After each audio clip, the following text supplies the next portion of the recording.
माननीय सदस्यगण, मेरी सरकार ने देश में विश्व स्तरीय स्पोर्ट्स वातावरण बनाने की दिशा में खोले खेलो India scheme, target Olympic podium scheme यानी स्टॉप्स राष्ट्रीय स्पोर्ट्स यूनिवर्सिटी स्थापित करके देश को आगे कदम बढ़ाए हैं। दिव्यांग के लिए ग्वालियर में विशेष खेल केंद्र खोला गया है। भारत की टीमों में चाहे ओलंपिक हो या फिर पैरालंपिक, हर जगह बेहतरीन प्रदर्शन किया गया है। हाल ही में विश्व शतरंज चैंपियनशिप में भी भारत ने अपना परचम लहराया है। फिट इंडिया मूवमेंट चलाकर हम सशक्त युवा शक्ति का निर्माण कर रहे हैं।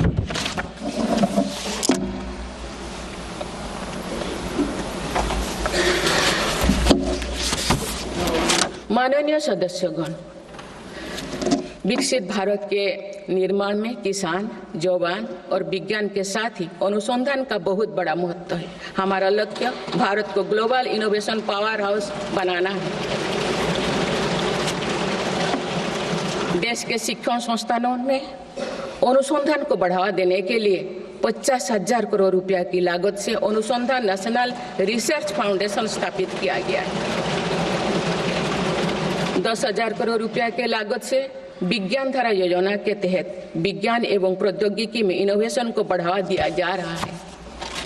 आर्टिफिशियल इंटेलिजेंस के क्षेत्र में भारत के योगदान को आगे बढ़ाते हुए इंडिया एआई मिशन प्रारंभ किया गया है। राष्ट्रीय क्वांटम मिशन से भारत इस फ्रंटियर टेक्नोलॉजी में दुनिया के अग्रणी देशों की पंक्ति में स्थान बना सकेगा। मेरी सरकार देश में बायो मैन्युफैक्चरिंग को बढ़ावा देने के उद्देश्य से बायो ई-ट्री पॉलिसी लाई है।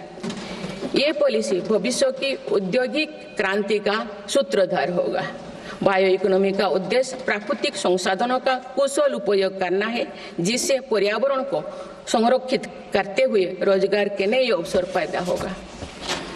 माननीय सदस्यगण, मेरी सरकार ने अर्थव्यवस्था को पॉलिसी पैरालिसिस जैसे परिस्थितियों से उबरने के लिए मजबूत इच्छा शक्ति के साथ काम किया है।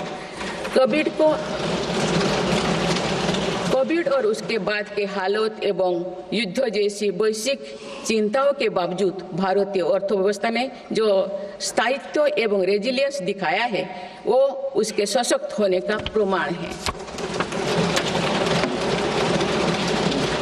मेरी सरकार ने ईज ऑफ डूइंग बिजनेस को बढ़ावा देने के लिए कई महत्वपूर्ण कदम उठाए हैं। वन नेशन वन टैक्स की भावना के तहत जीएसटी को व्यवस्था लागू की गई है, जिसका फायदा सभी राज्यों को मिल रहा है। मेक इन इंडिया जैसी नीतियों के कारण आप बड़े ग्लोबल ब्रांड को प्रोडक्ट पर भी मेड इन इंडिया के लेवल्स देखने लगे हैं।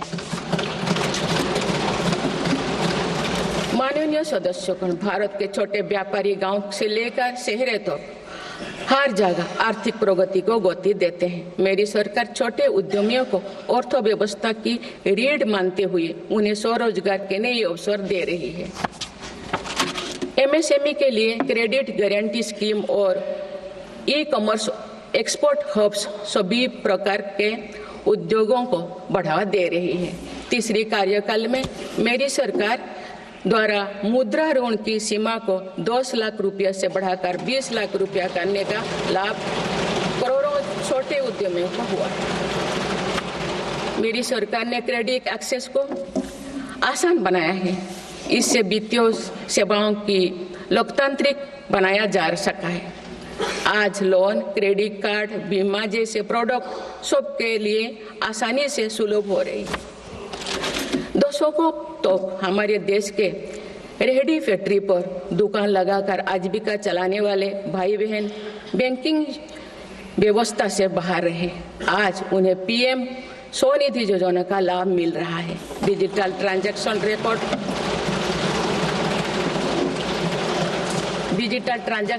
रिकॉर्ड के आधार पर उनको बिजनेस बढ़ाने के लिए और लोन मिलता है।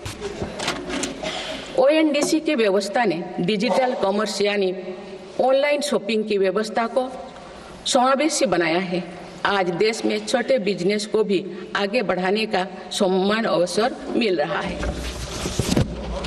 माननीय सदस्यगण, मेरी सरकार ने 10 वर्षों में प्रगति के जो नए अध्याय लिखे हैं, उनमें से एक स्वर्णिम सोपान भारत को डिजिटल क्रांति का भी है।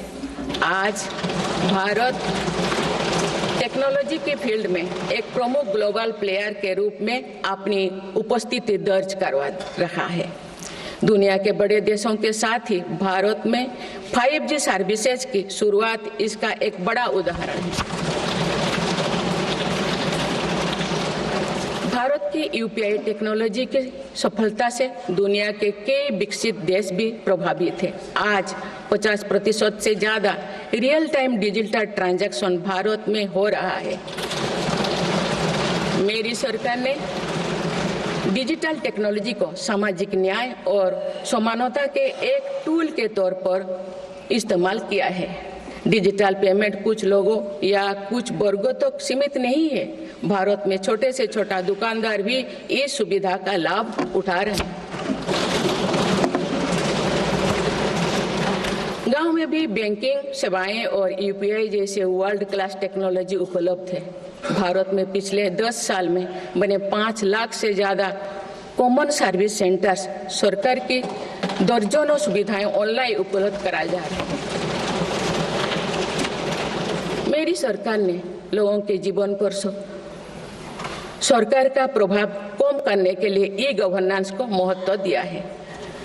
डिजी लॉकर्स की व्यवस्था ने लोगों को कभी भी कहीं भी अपने महत्वपूर्ण डॉक्यूमेंट्स पाने और दिखाने की सुविधा दी गई। तेजी से डिजिटाइज होते हमारे समाज में आज राष्ट्रीय सुरक्षा से जुड़ा एक और महत्वपूर्ण विषय साइबर सिक्योरिटी है।